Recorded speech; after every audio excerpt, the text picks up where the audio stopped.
Tapi apakah PMB berniat memberikan lisensi atau sertifikat para mubalik? Sampaikan sesuatu dengan yang sempurna, jangan terpotong-potong. Karena problem Betul. sekarang banyak video yang dipotong. Kerisauan apa yang dapat Ustadz ungkapkan dari Safari Ramadan itu yang ada pada umat kita saat ini? Bahkan sekarang di Persatuan Mubalik Kota Batam itu begitu masuk kepada anggota baru, itu tidak serta-merta masuk begitu saja. Tapi apakah bisa ada perbedaan, katakanlah dukungan pribadi itu bisa masuk ke ruang organisasi? Camera! Running! 101, 2, 3, take 2. Action! Assalamualaikum warahmatullahi wabarakatuh. Cakap, jangan tak cakap. Ramadan telah pergi, Syawal pun berangsur meninggalkan kita. Kita harus melakukan kilas balik. Pada bulan-bulan yang penuh barokah itu, tentu siapakah yang paling sibuk? Mau tidak mau, kita akan melihat satu sosok yang sibuk pada bulan-bulan barokah itu adalah para mubalik. Beliaulah yang tiada pernah kenal lelah, dari masjid ke masjid, dari surau ke surau, terus mensiarkan dan mengajak kita untuk menjadi orang-orang yang bertakwa. Hari ini saya beruntung bersama Ketua Umum Persatuan Mubalik Batam. Assalamualaikum Ustadz. Waalaikumsalam warahmatullahi wabarakatuh. Bang Hardi, sehat selalu. Amin, alhamdulillah. Ustadz Dr. Suyono yang baru mendapat doktornya. Alhamdulillah. Ada, saya lihat pertemuan antara jabatan Ketua Persatuan Mubalik dan juga mendapat gelar doktor. Tentu kesibukan yang luar biasa. Bagaimana Ustadz dapat menyelesaikan pekerjaan yang tidak mudah itu? Yang pasti, yang pertama itu semua diawali dengan niat. Ya, baik kita menuntut ilmu, ya, terlebih lagi kita menuntut ilmunya di luar Kota Batam, ya, di Pekanbaru, ya, Iya. khususkan. Dan itu juga pernah saya alami ketika menuntut ilmu S2 di Universitas Muhammadiyah Jakarta di Ciputat, S2 dulu dalam bidang yang sama, di dalam bidang syariah. Nah, pertama niat dulu. Begitu juga ketika kita aktif di Persatuan Mubalik Kota Batam, apalagi saat ini oleh para musyawirin saat itu di bulan September 2020 yang lalu diamanai oleh kawan-kawan seluruh Mubalik Kota Batam yang jumlahnya 830 ya, kurang lebih seperti itu menjadi ketua umum. Semuanya berangkat dari niat lillahi ta'ala. Makanya semuanya kalau belajar dari hati, niat mencari keridhaan Allah yang dalam Al-Quran itu wa an a'mala sholihan tardohu. Semua amal perbuatan kita, dimanapun itu kita diletak, dimanapun itu Allah kasih kepercayaan kepada kita, adalah niat itu dulu. Niat. Niat. Jadi nomor satunya niat. Yang kedua, setelah niat tentunya kita ikhtiar kita yang paling menjadi ganjalan siapapun. Kesibukan sekarang ini mungkin Bang Hardi juga lebih tahu itu ya, bagaimana menjadi senator 2 periode, menjadi tokoh masyarakat, sebagai bapak rumah tangga, bolak-balik Jakarta, Batam, bahkan barangkali keliling di beberapa negara. Itu adalah manajemen waktu. Nah, itu jadi pertama niat karena Allah, kedua manajemen waktu. Pandai mengatur waktu. Pandai-pandai mengatur waktu. Nah, waktu berjalan tentu kita ini berangkat dari usia muda, dari sekolah di tingkat sekolah dasar, sekolah menengah atas dan seterusnya. Dan sampai hari ini, Dr. Suyono, apa yang menjadi awal waktu muda kita ini? Katakanlah cita-cita Dr. Suyono nih. Ya, jadi sejak dari kecil memang ya mungkin sama-sama kita alami, barangkali Bang Hardi juga dari sisi aktivis lebih aktivis daripada saya. Mungkin dari kecil itu sudah terbenak dalam pikiran kita. Ya. Waktu kecil saya mungkin waktu di TK, ya, kemudian di SD, di SMA, TS saat itu di Kabupaten Klaten, Ya. sudah melihat sosok sosok-sosok tokoh-tokoh kita seperti Kiai Haji Zainuddin MZ saat itu. Iya, Contoh. Ini contoh dai kecil. sejuta umat. Dai sejuta umat. Iya. Nah, dari situlah kita ingat dulu waktu itu masih belum begitu medsos, belum Iya. ada kala Malah itu, kan. pakai kaset lah ya. Masa kaset bahkan kita sempat keliling loh. Ketika Kiai Zainuddin MZ itu mungkin di satu tempat kita berbondong-bondong. Betul. Sewa lori. Iya. Dalam bahasa kami truk gitu ya. Iya, truk. Sewa kol ya kayak bahasa kami seperti itu. Rela mengeluarkan kocek kita untuk beli bensin sama-sama. Kemudian ketika saya masih duduk di aliyah waktu itu, kebetulan saya di aliyah swasta yaitu di perguruan Muhammadiyah, dan di situ juga ada pendidikan agama yang cukup. Itulah melihat sosok-sosok tokoh organisasi di situ.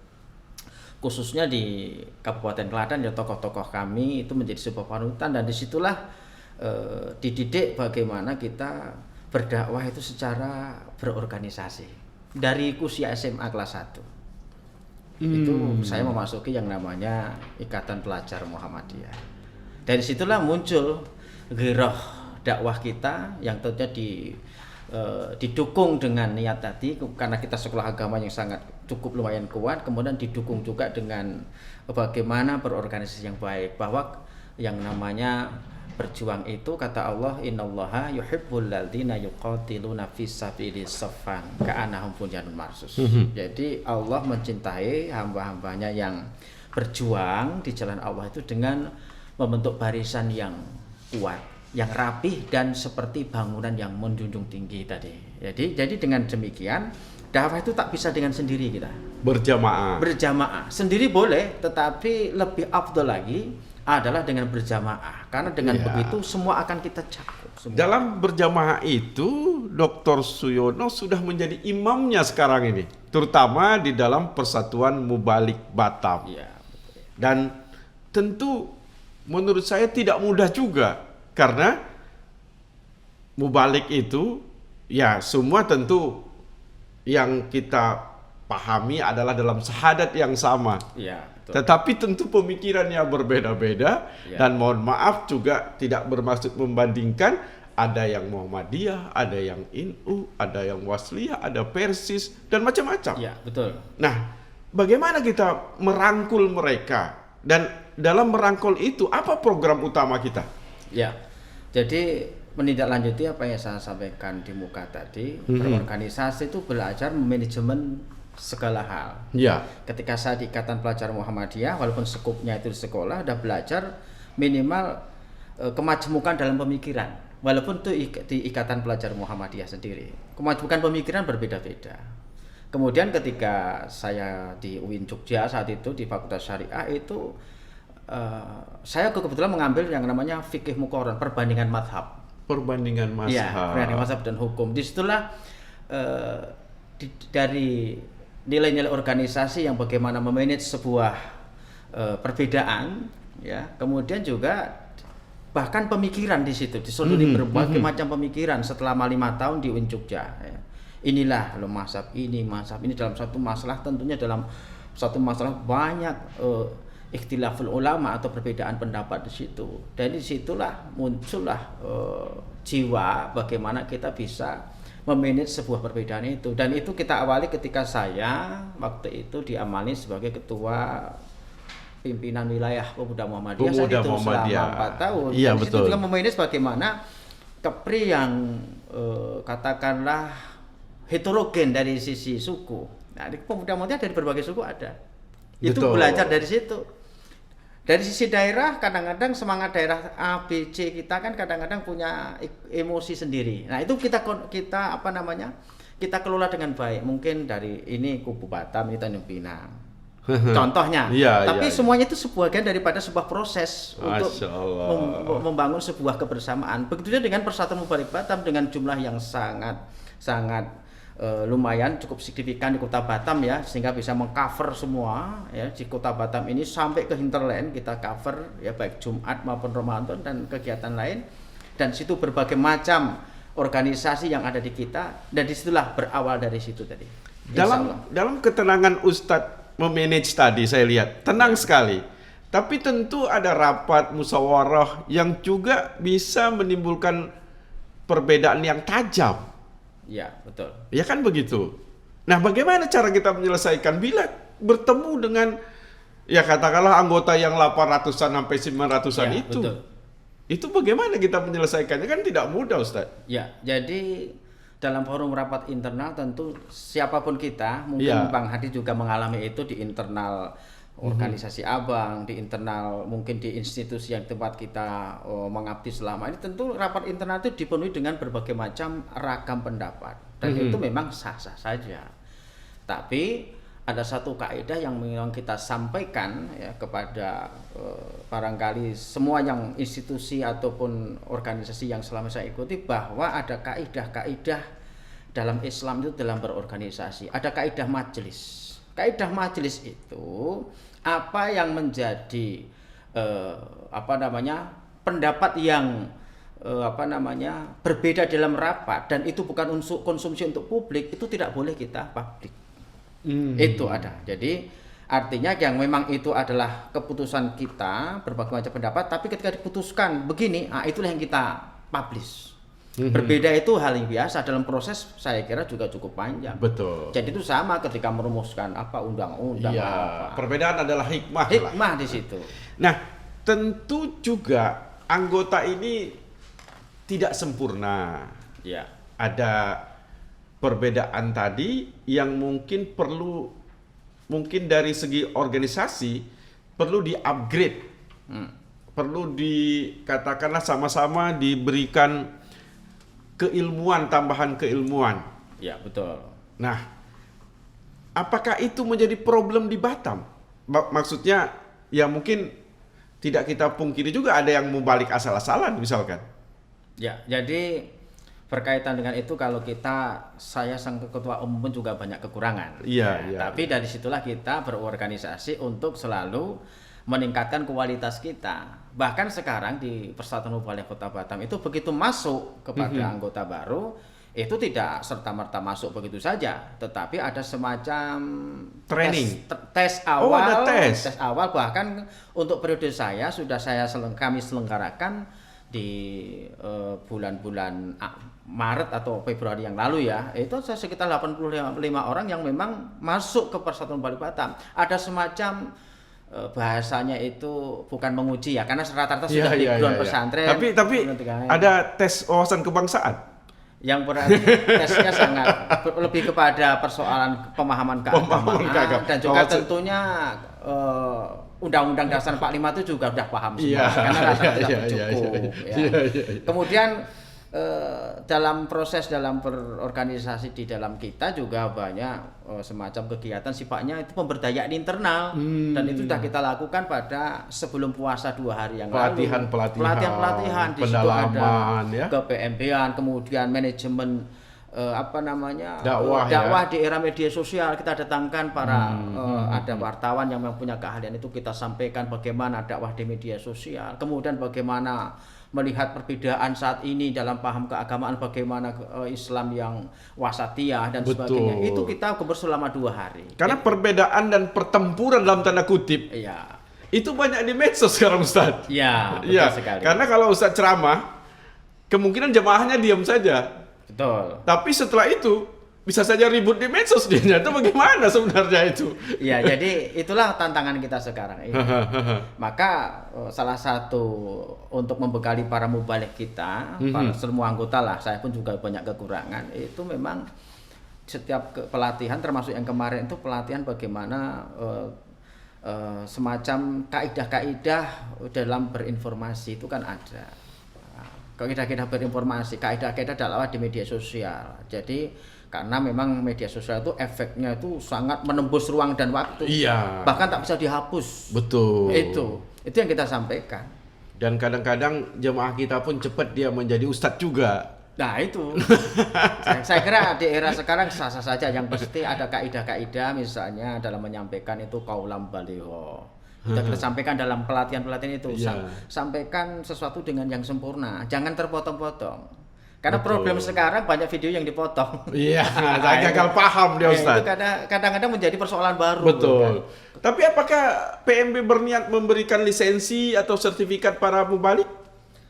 Bahasanya barangkali bukan sertifikasi ataupun apa ya, yang pasti ada semacam lah penghargaan. Oh. Kalau ini sudah mengikuti sejumlah, kalau bahasa kita mungkin di kemahasiswaan dulu ada kaderisasi.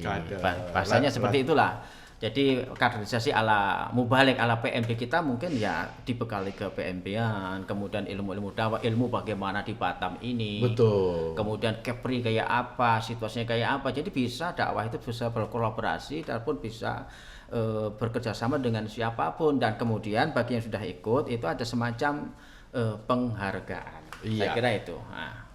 Saya melihat Ustadz di bulan Ramadan, safari Ramadan Ustadz luar biasa. Dari pulau ke pulau, Ya. tentu juga dari di kotanya sendiri, dari Ya, masjid betul. ke masjid. Dari semua yang telah Ustadz kunjungi, dalam tanda kutip, kerisauan apa yang dapat Ustadz ungkapkan dari safari Ramadan itu yang ada pada umat kita saat ini? Ya, sebenarnya sih bukan hanya ketika safari Ramadan. Dan itu udah saya lakukan, kami lakukan ya, bukan saya, karena institusi. Itu sejak dari dulu ya, seperti mengunjungi bukan hanya di mainland saja kita, tetapi juga di hinterland. Jadi kalau saya itu tahun 2012-13 itu sudah biasa turun bersama kawan-kawan pulau itu nyewa pong-pong, ya kan? Dari pulau ke pulau seperti di Kampung Baru Jembatan 6 itu, kemudian lagi ke ke beberapa pulau sekitar, sampai dalam sehari 4 pulau. Dan bahkan sekarang kadang kita ke belakang Padang, ke pulau kemarin seberang Padang itu, kemudian juga ke pulang beberapa pulau, kadang kehujanan berhenti di jalan, basah kuyup kita, dan itu memang sudah kita lakukan sejak dari dulu. Jadi dan Ramadan tentunya lebih kencang lagi. Ya. Keresuan yang kita sampaikan tentunya bahwa kita punya kewajiban tadi, Pak Bang Hardi, bukan kerisauan, satu lebih kepada panggilan kita sebagai seorang Islam bahwa setiap kita wajib menyampaikan sebuah dakwah. Ya. Terlepas kita banyak kekurangan, karena dengan berdakwah itu kita akan ada semacam pembelajaran bagi kita. Ada feedback balik Feedbacknya ya. kita. Ya. Jadi memang itu kewajiban kita. Apapun yang terjadi. Jadi namanya juga kita pendakwah ataupun istilahnya itu, kalau kita itu berpikir untuk umat secara serius seperti Bang Hati seorang pakar pendidikan, tidak ada situasi itu yang ideal. Betul kan? Betul. Kalau kita berpikir ideal berarti semuanya masih kurang, harus begini. Sama dengan dakwah juga. Kalau kita berpikirnya itu tidak ada apa-apa kok. Iya. Berarti kita bukan seseorang yang bukan aktivis, bukan penggerak pendidikan, bukan pendakwah. Nggak ada masalah kok. Kita mohon maaf nih Ustadz, kita nih sama-sama doktor. Tapi setelah kita jadi doktor, perasaan kok nggak ada apa-apanya juga gitu. Betul. Semakin Kayaknya kurang. Semakin kosong gitu. Iya, betul. Nah, padahal dulu kita anggap waktu teman-teman kita lihat dari dokter, wah hebat-hebat semua. Iya. Atau kitanya yang nggak hebat mungkin juga kita, walau alam lah. Tapi ada perasaan ilmu yang didapat itu semakin kurang itu Ustaz. Ya, betul. Semakin makanya tuntutan Rasulullah itu menuntut ilmu dari lahir sampai meninggal dunia. Kita tak pernah berhenti untuk itu. Semakin kita menuntut ilmu, semakin kurang kita. Betul. Maka semakin, kata pepatah itu seperti padi yang merunduk itu. Semakin berisi semakin merunduk. Dan tentunya semakin banyak refleksi tadi. Iya. Makanya itu bagian daripada mungkin Bang Hati selaku pakar pendidikan, mungkin tidak pernah pendidikan itu kita masih kurang, harus begini. Betul. Sama dengan kita, sama dengan saya. Saya kita pernah semua. ke Finlandia yang nomor 1 katanya di dunia ini. Sampai di sana pun dia bilang kami punya kelemahan. Nah, loh, saya bilang kalau punya kelemahan, gimana negara kita ini kan? Ya tapi begitu. Mereka merasa memang pendidikan itu terus untuk digali. Tapi kita tidak kesan lagi. Kita kembali ke PMB-nya Ustadz, dan Ustadz melihat ada jamaah di situ. Betul. Jamaah itu kan bahasa dalam sosialnya masyarakat. Ya. Apa yang dibutuhkan masyarakat saat ini Ustadz? Ya, yang pasti satu hal bahwa baik komunitas kita, termasuk komunitas Sabang, ya, kemudian juga masyarakat adalah selalu pencerahan. Pencerahan itu selalu, karena yang namanya persoalan itu akan muncul dan tantangan akan muncul seiring dengan perkembangan zaman itu sendiri.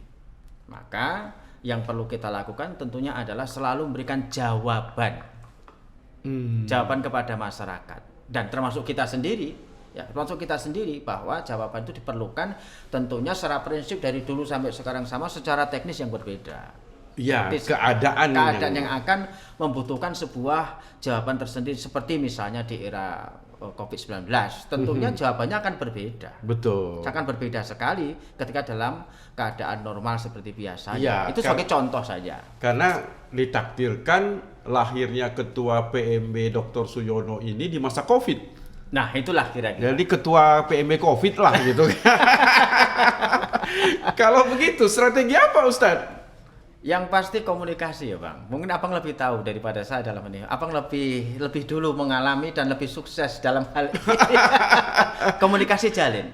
Iya. Komunikasi jalin. Tapi komunikasi kan terhad. Silaturahim secara langsung terbatas. Ya, kita dengan media sosial barangkali salah satu fungsinya mendekatkan yang jauh.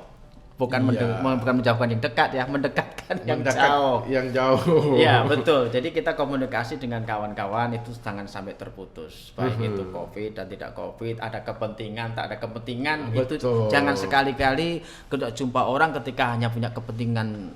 Ya Kan- bolehlah kepentingan secara umum itu boleh, tetapi jalin terus-menerus, hanya sekedar ngopi dalam keadaan biasa, ngopi silakan ngopi aja. Insya Allah itu nanti akan terjalin apa semacam Abang lebih tahu dari itu. Tapi saya tertarik Ustadz bicara kepentingan. Bicara kepentingan. Persatuan, organisasi, Ya. selalu bicara juga ada kepentingan. Ya, betul. Di situ ada visi misi. Ya, betul. Kan begitu. Hmm. Idealnya di situ. Ya. Tetapi dia tidak akan terlepas dan mungkin juga tergoda Ya, betul. dengan kepentingan politik. Ya, betul. Bagaimana Ustadz bisa memilah itu?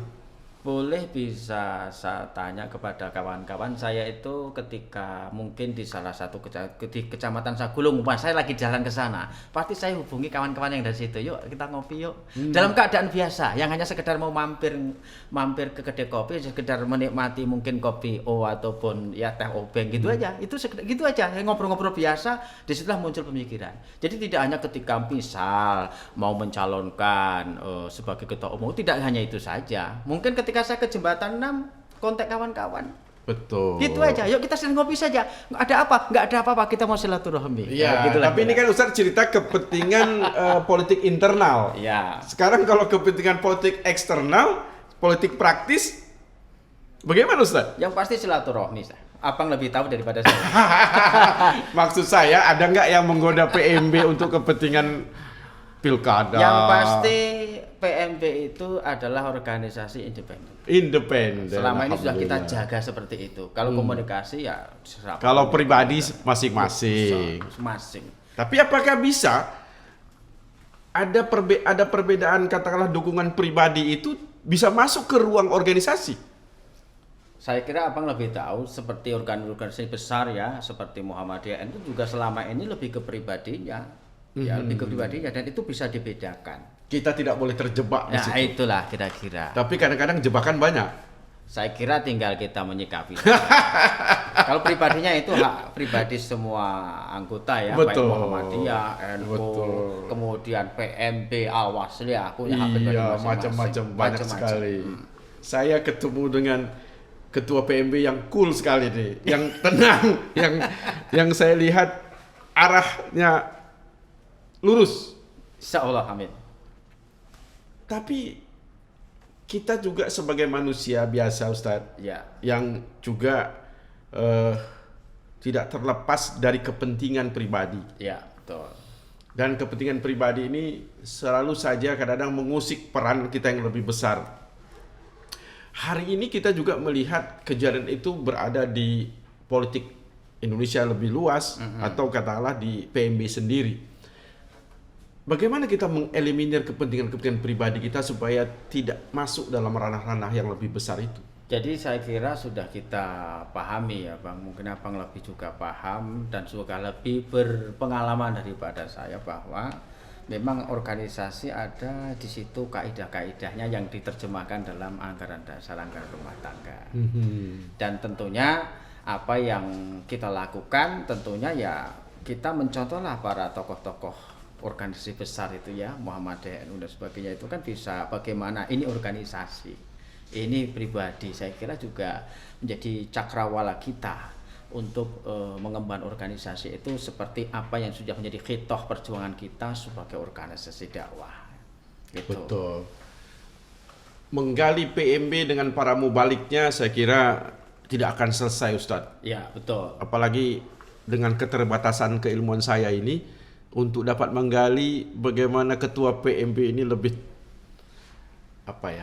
agak bisa, kalau buat saya tadi saya belum mampu menggali pemikiran Ustadz lebih dalam ini. Oleh karena itu di ujung pembicaraan kita saya persilakan Ustadz mungkin bisa menyampaikan kepada jamaah kita semua, pada umat kita, bagaimana mungkin menjaga diri sebaiknya pada masa pandemi Covid seperti sekarang ini. Silakan Ustaz. Ya, yang pasti kita sama-sama ya, apa yang kita hadapi saat ini sebagai sebuah ujian, cobaan yang tentunya siapapun yang akan melewati ujian itu, ulaika alaihim sholawatu min rabbihim wa rahmah wa ulaika humul muhtadun. Dia akan mendapatkan berkah dan kasih sayang dari Allah Subhanahu wa taala. Jadi dalam konteks ini kesabaran kita tentunya yakin ini dari Allah Subhanahu wa taala. Ya, yang kedua, ikhtiar kita manusia, taatilah apa yang menjadi seruan pemerintah dan bahkan seluruh dunia, protokol kesehatan kita, dan itu bagian ikhtiar kita sebagai manusia. Dan insya Allah kalau kita mampu melewati, tentunya kita semua akan meningkat lebih tinggi lagi. Barangkali itu yang saya sampaikan kepada seluruh yang mendengarkan seruan ini. Terima kasih. Terima kasih Ustadz.